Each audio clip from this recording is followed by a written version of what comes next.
وہ لوگ جو اپنے رب سے ڈرتے ہیں بغیر دیکھے. کیونکہ رب کو ہم دیکھ لینا تو سب ڈریں گے. پھر سارے انسان کے بچے بولو بن جائیں, پھر تو مسئلہ ہی حل ہو جائے گا نا. اللہ کہتے ہیں نا انہوں نے دیکھا نہیں ہے, نشانیاں دیکھی ہیں رب کی. ملحد لوگ, ایتھیس لوگ بار بار کہتے ہیں اللہ ہے تو نظر کیوں نہیں آتا. او بھائی نشانی رکھی اس لیے جاتی ہے تاکہ نشانی دیکھ کے یقین کر لو. آپ جب روڈ پہ سفر کرتے ہیں تو نشانی ہوتی ہے اسپیڈ بریکر کی. یہ نشانی کیوں؟ کیونکہ آپ کو اسپیڈ بریکر نظر نہیں آ رہا. جب آئے گا تو پھر بریک لگانے کا ٹائم نہیں ہوگا. ابے کیا ہو گیا, خبردار آگے گہری کھائی ہے. کیوں لکھا ہوتا ہے؟ اس لیے کہ جب کھائی آئے گی نا تو پھر بریک کا موقع نہیں ہوگا, پھر تو کھائی ہوگی اور آپ ہوں گے.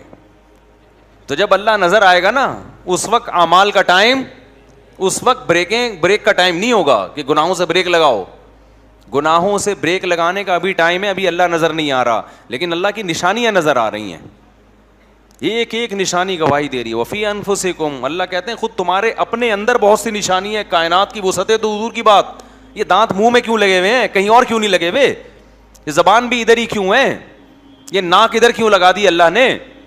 ایک ایک چیز کی ایڈجسٹمنٹ ہے بھائی, بڑی تمیز سے ایڈجسٹمنٹ ہے. بندر بھی جو کہتے ہیں نا بندر سے بنے ہیں, خدا اگر بالفرض بندر سے بھی بنے ہیں نا تو بندر بھی خود سے نہیں بن سکتا. آپ بنا کے دکھا دو ایک بندر, اب تک بنایا کسی نے؟ الو تو بنا رہے ہیں الحمدللہ. یہ جو اس طرح کی باتیں کر رہے ہیں یہ الو بنا رہے ہیں, ہم لوگوں کو کوشش کر رہے ہیں بنانے کی. تو قرآن کہتا ہے ان الذین یخشون ربہم بالغیب, وہ لوگ جو اپنے رب سے بغیر دیکھے ڈرتے ہیں. ڈرنے کا معیار کیا ہے؟ اگر کانپتے ہیں بس یہ مقصد نہیں ہے. بعض لوگ بہت ڈر رہے ہیں اللہ سے, رو رہے ہیں اور بہت خوف ہے, گناہ کر رہے ہیں پھر بھی. تو کیا فائدہ بھائی ایسے ڈرنے کا؟ ابا مجھے آپ سے ڈر بہت لگتا ہے. ابا کہتے ہیں بس ٹھیک ہے, میں بہت خوش ہوا تجھ سے سن کے نا, تجھے مجھ سے ڈر بہت لگتا ہے, تو اب میرا خیال ہے تو میری بات مانے گا. مانوں گا تو میں ابا کبھی بھی نہیں آپ کی بات. ابا کہے گا پھر الو کسی اور کو بنا جا کے. یار آج بھی بہت سے مسلمان بہت ڈر لگ رہا ہے ہمیں اللہ سے, آنکھوں سے آنسو بہہ رہے ہیں, پھر برائی کر رہے ہو. یار اس سے بہتر وہ ہے کہ کچھ بھی آنکھوں سے نہ نکلتا, برائی سے تم رک جاتے. کتنی ساری برائیاں جن کو قرآن بیان کرتا ہے. الکاظمین الغیظ, اپنے بڑوں کے سامنے غصے کو پی لینا. کس کے خوف سے؟ اللہ کے خوف سے. یہ ساری اہم باتیں ہیں. ایک بات خوب اچھی طرح کھوپڑی میں بٹھا لو. وہ کدھر گیا؟ واسے کدھر ہے؟ تو ادھر کیوں بیٹھے ہوئے ہو بھائی؟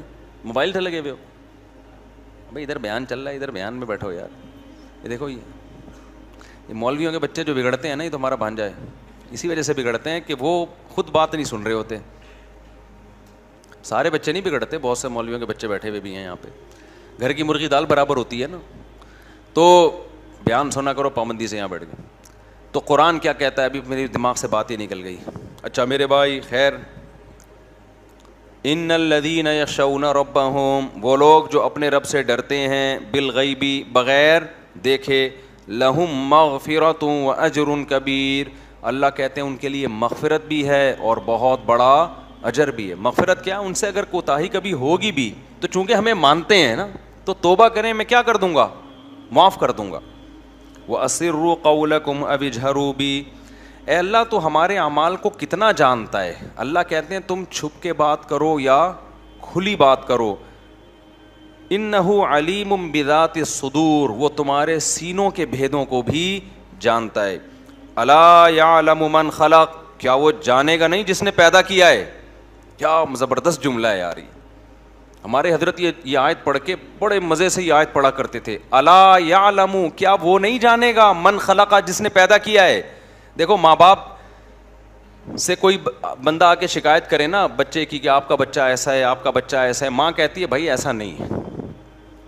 وہ کہتے ہیں بھائی ہمیں پتہ ہے ایسا ہے. ماں کہے گی تجھے پتہ ہے جس نے پیدا کیا اس کو نہیں پتہ ہے کیا؟ میری گودوں میں پلا ہے, میں نے دودھ پلایا, میرے گھر آتا ہے, میرے ہاتھ کی روٹیاں کھاتا ہے, تجھے پتہ ہے مجھے نہیں پتہ. کہتی ہے نا یہ. اللہ کا بھی بالکل یہی انداز ہے. اللہ کہتے ہیں الا یعلم من خلق, جس نے پیدا کیا ہے کیا اس کو نہیں پتا ہوگا کہ تم کیا اور کیا کر رہے ہو؟ وہ پیدا کر کے بھول گیا ہے کیا؟ اس کو سب پتا ہے تمہارے بارے میں.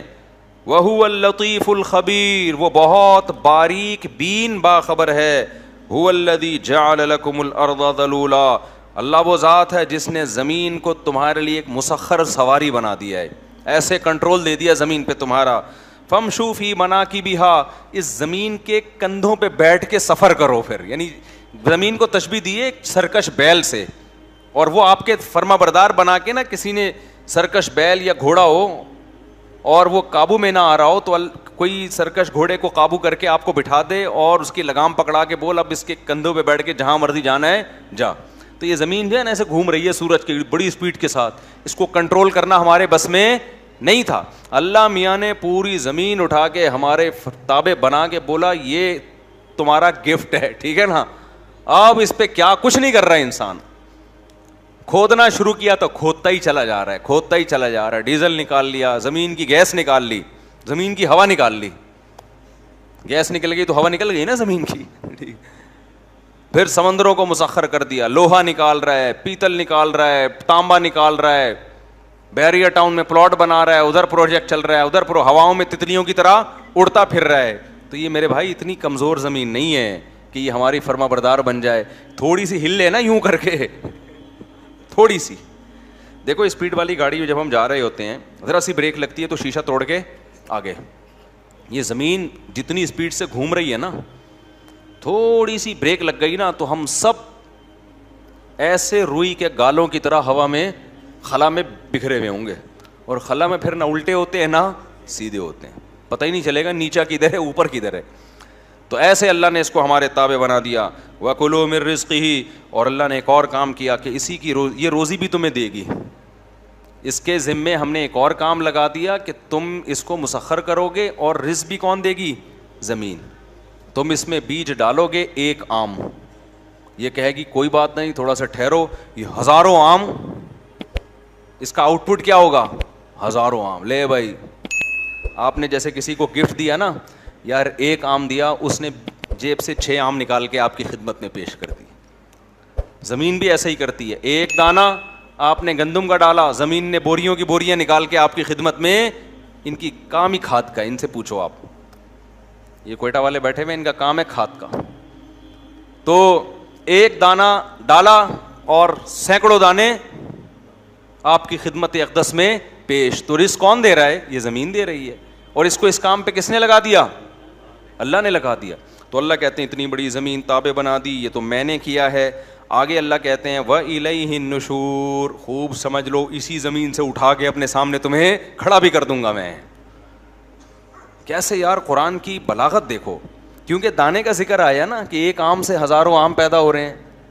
تو اللہ نے یہاں اشارہ دے دیا کہ جو خدا مٹی اور گارے کے ملاپ سے پورے درخت بنا کے آم پیدا کر سکتا ہے، وہ تمہیں دوبارہ پیدا کیوں نہیں کر سکتا؟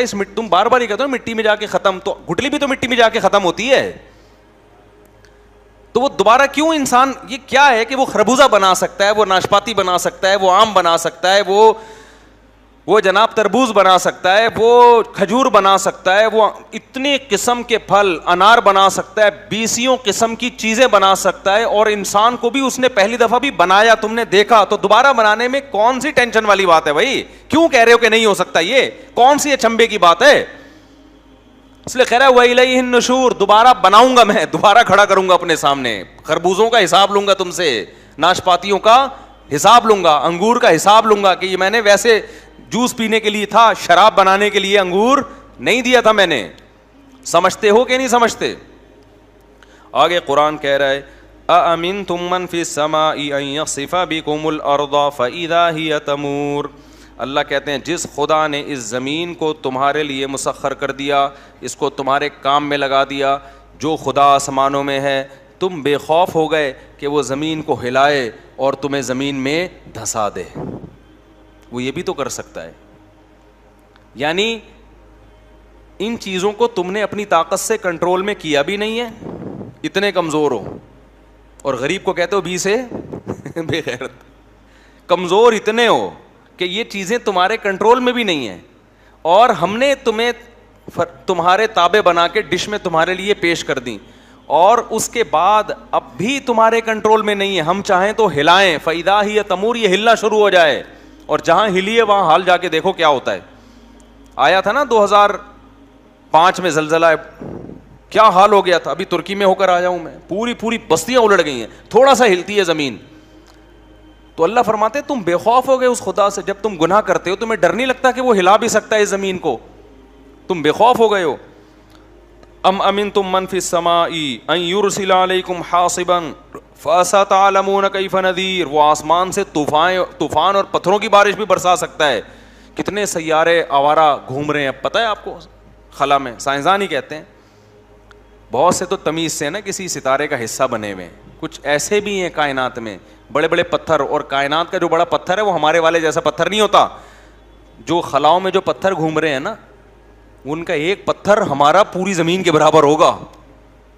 وہ کائنات کے لحاظ سے چھوٹا سا کنکر ہے جو کہیں ٹوٹ پھوٹ ہوئی تھی تو بچھڑ گیا تھا, لیکن وہ کنکر جو بہت معمولی سا کنکر ہے, اگر وہ اتفاق سے کہیں, جیسے ہم چل رہے ہوتے ہیں راستے میں اچانک پتھر آ گیا, بچوں کی گیند آ گئی, تو ایسا بہت آرام سے ہو سکتا ہے کہ کائنات میں گھومتا ہوا پتھر وہ رخ کہاں کرے, زمین کا. تو یہ جو سارے ہمارے خلائی مشن پہ ہم جو راکٹ شاکٹ بھیج رہے ہیں نا, ایک ٹکر ہوگی اور سب کے بقیے حصے بقیے برابر ہو جائیں گے. تو اللہ کہتے ہیں وہ آسمانی آفتیں بھی تم پہ بھیج سکتا ہے. وَلَقَدْ كَذَّبَ الَّذِينَ مِن قَبْلِهِمْ, دیکھو پچھلی امتوں کو کیسے ہلاک کیا. اَوَلَمْ يَرَوْا إِلَى الطَّيْرِ, کیا یہ دیکھتے نہیں ہیں پرندوں کی طرف, فَوْقَهُمْ اپنے اوپر, صَافَّاتٍ وَيَقْبِضْنَ کیسے پروں کو پھیلائے ہوئے اڑ رہے ہوتے ہیں اور کیسے پروں کو سکیڑتے ہیں. یہ کیا عجیب بات ہے یار. جہاز اڑتا ہے نا, دیکھو جہاز ایسے زوں زوں زوں زوں کر کے بھاگے گا ایک دم ہی اڑ جائے گا. ایسے نہیں ہو سکتا جہاز یوں جا رہا ہے, پھر تھوڑا سا ادھر کو ٹرن مارا, پھر بڑے آرام سے ہوا میں ہچکولے کھا رہا ہے, پھر اس کو ادھر نظر آئی کوئی مرغی کا چوزا, اچانک وہاں حملہ کیا اس نے. ہمارے یہاں تو یہی ہو رہا تھا, تبھی ہم نے جال لگا دیا اوپر. یہ چیلیں اڑ رہی ہیں نا, لیکن یہ پرندے کتنے مزے سے انجوائے کر رہے ہیں فضا میں. ان کو نہ رن وے چاہیے اڑنے کے لیے, کیا خیال ہے, وہیں سے یو ٹرن ہو جاتے ہیں. کیسے ان کے پروں کا سیٹ اپ ہے, کیسا نظام ہے, جب چاہیں اسپیڈ آہستہ کر لیں گے, جب چاہیں اسپیڈ بڑھا دیں گے. یہ جو بیلنس ہے یہ کیلکولیشن کے بغیر ہو سکتا ہے. جہازوں میں بڑے بڑے ماہر انجینئروں کی کیلکولیشن ہوتی ہے. جہاز کا پر ایسا نہیں ہوتا کہ کہیں سے بھی ٹین ڈبے والے سے کوئی پر لا کے لگا دیا اور جہاز زوں کر کے اڑ گیا. بہت زبردست کیلکولیشن ہوتی ہے, ویٹ کتنا ہے, اسپیڈ کتنی ہوگی, اس کے لحاظ سے پر کتنے بڑے ہونے چاہیے, اور پر کیسے کرو ہوں, دم کیسی ہو اس کی, پوری ایک ایک چیز کی ملی میٹر میں کیلکولیشن ہوتی ہے. ویٹ کتنا ہوگا, پھر جا کے اس کو ہوا میں اڑایا جاتا ہے. اور یہ بھی صدیاں لگی ہیں انسان کو یہاں تک پہنچنے میں. اور کمال کی بات ہے کہ بنایا بھی پرندوں کو دیکھ کر ہے کہ یہ کیسے اڑتے ہیں. اب تک ویسا بن سکا نہیں ہے. بڑے بڑے تو بن گئے, اسپیڈ بھی بہت ہو گئی, لیکن وہ مینجمنٹ وہ اب تک آئی نہیں ہے ان کے اندر کے. پرندہ تو, اور پھر پرندے کا کوئی پائلٹ نہیں ہوتا. جو پرندہ ایک جہاز ہے نا, اس کا پائلٹ اسی جہاز کے اندر ہی ہے. یہ ڈرون ہے, ٹھیک ہے نا, ڈرون سے بھی آگے کی چیز ہے. یہ خود ہی جہاز بھی ہے, خود ہی اپنا, یعنی جہاز خود فیصلہ کر رہا ہے کہ میں نے اڑ کے جانا کہاں ہے, میں نے میری اسپیڈ کتنی ہوگی اور کہاں میں نے بیٹھنا ہے. بیسیوں قسم کے, ہزاروں کے. اور یہ مکھیوں کو دیکھو, یہ بھی تو ہوائی جہاز ہے نا, چھوٹی مکھی, یہ جو گندگی پہ بیٹھتی ہے, یا شہد کی مکھی, یہ بھی تو کیا ہے.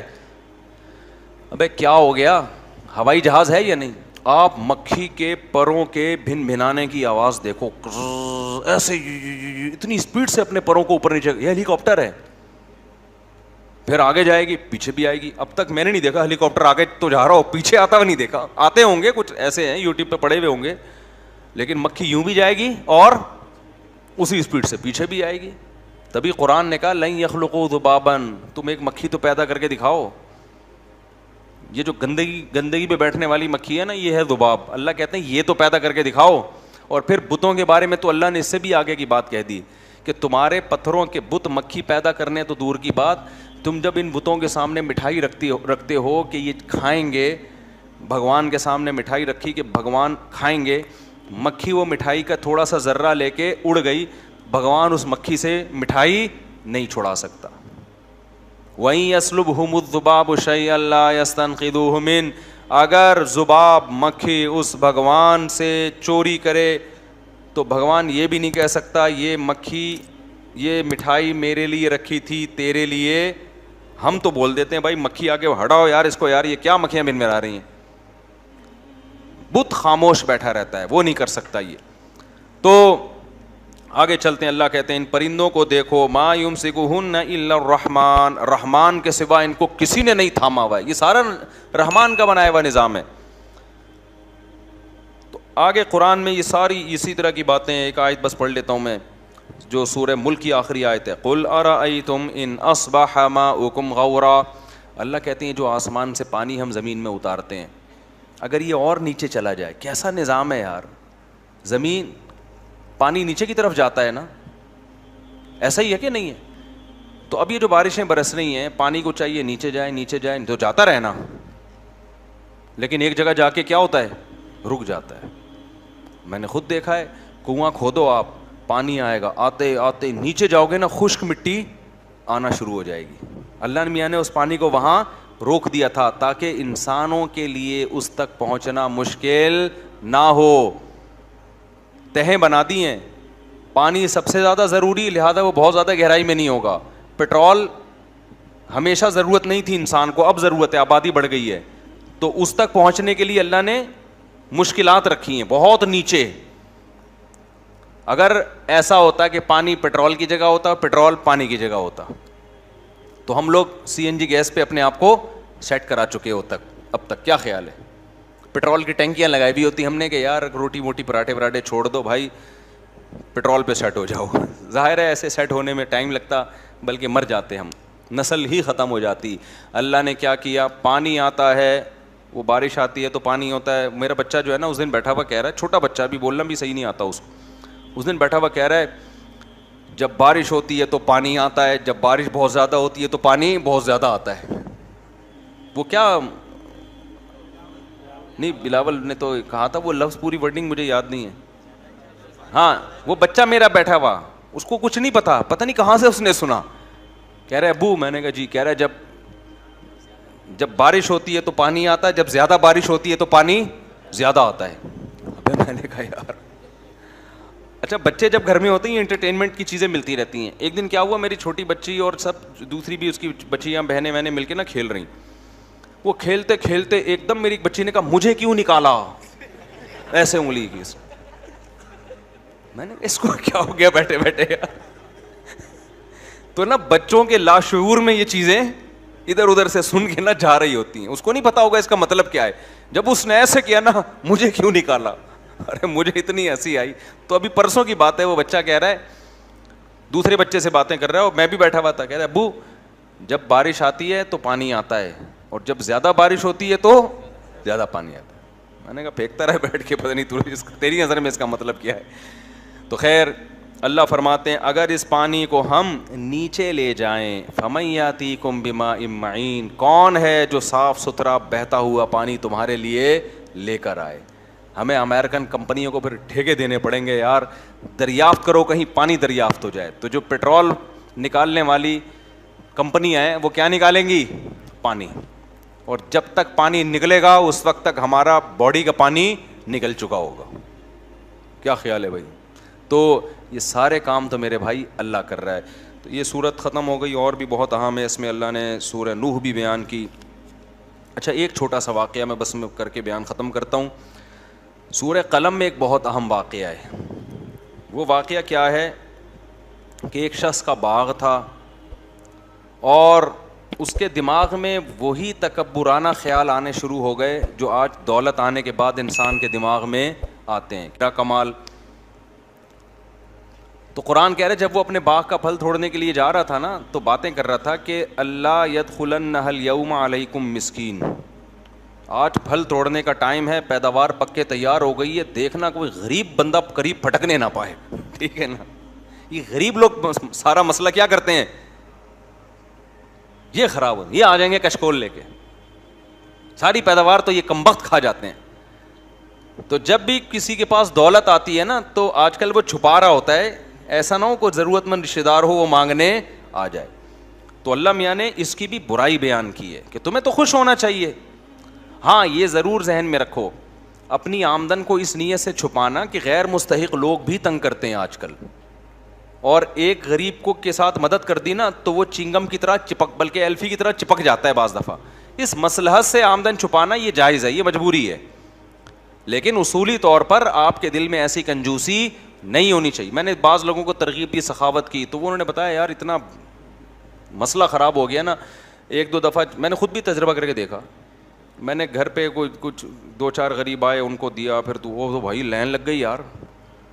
پھر ایک خاتون بیچاری کہیں سے آئی تو وہ تو گھر پہ دھرنا مار کے بیٹھ گئی, پھر اس کو دیا تو پھر 6 اور لے کر آ گئی وہ. تو یہ پھر زمانے کا بھی فرق ہوتا ہے نا. مثال سے سمجھاتا ہوں, ترکی میں ہم تھے, ایک کنٹینر انہوں نے رکھا ہوا ایک ٹرسٹ نے, بہت بڑا کنٹینر, اور ایسے کئی سارے کنٹینر, اس میں بہت ساری چیزیں رکھی ہوئی ہیں کہ جو بھی زلزلہ زدگان میں کسی کو کوئی بھی چیز کی ضرورت ہو وہ یہاں سے اٹھا کے لے جائے. کوئی خاتون آئے گی, ایک پیمپر لے گئی بھائی اپنے بچے کے لیے, ایک بندہ آیا بھائی چنے کی دال کا پیکٹ چاہیے, کھانا پکانا ہے, خود ہی ان کی طرف سے کوئی لائن وین نہیں, بھائی جاؤ اٹھا کے لے. ہر آدمی اپنی ضرورت کے حساب سے. تو جب غریبوں میں تمیز ہو نا تو بڑے آرام سے ڈسٹریبیوشن کا عمل ہو جاتا ہے, یا ضرورت مندوں میں تمیز ہو.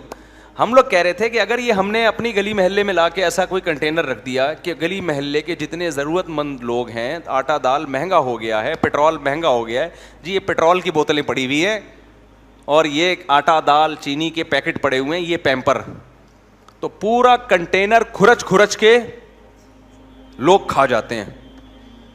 تو وہاں پھر ایسی سخاوت آپ افورڈ, ایسی جگہ پر ایسی سخاوت آپ افورڈ نہیں کر سکتے. وہاں پھر یہی ہوتا ہے کہ بتاؤ بھی نہیں کہ ہمارے یہاں سے زکوٰۃ بٹتی ہے. ہم نے کورونا کے دنوں میں, کووڈ کے دنوں میں راشن بانٹنا شروع ہوا نا, جب ہم کسی علاقے میں گاڑی لے کے جاتے تھے جو دھاوا ہوتا تھا, جان بچانا مشکل ہو جاتا تھا یار. پھر اس کا ہم نے سیٹ اپ چینج کیا کہ بھائی غریب کو نہ بتاؤ کہ ہمارے یہاں راشن بٹتا ہے, پہلے سروے کرو, جو غریب ہیں ان کو ٹوکن دے دو, اور پھر بالکل الگ جگہ بتاؤ کہ جس جگہ یہ جو ٹوکن لے کے آئے گا اس جگہ خوراک بٹے گی, اور بٹنے کے بعد آپ وہاں سے بالکل غائب. اب اگلے دن کہاں بٹے گی یہ کل اعلان ہوگا, ورنہ پہلے سے لوگ آ کے بیٹھے ہوئے ہوں گے, اور خوراک بٹے نہ بٹے آپ بٹ جاؤ گے. کوئی آپ کا بازو لے کے گھر جا رہا ہوگا, کوئی آپ کے شلوار لے کے جا رہا ہوگا, کوئی پاجامہ لے کے, کوئی بنیان لے کے, اور چڈی پہن کے آپ گھر آ رہے ہو, سمجھ رہے ہو. تو اس لیے کچھ چیزیں مصلحت ہوتی ہیں, لیکن اصولی طور پر جب اللہ آپ کو پیسہ دے تو دل بڑا رکھنا چاہیے, یار اللہ نے مجھے دیا ہے, تو اس وقت یہ جذبات آنے چاہیے انشاءاللہ اب میں اپنے رشتہ داروں میں غریبوں کی, مسکینوں کی اور لوگوں کی مدد کروں گا, یہ جذبہ ہونا چاہیے. اللہ تعالیٰ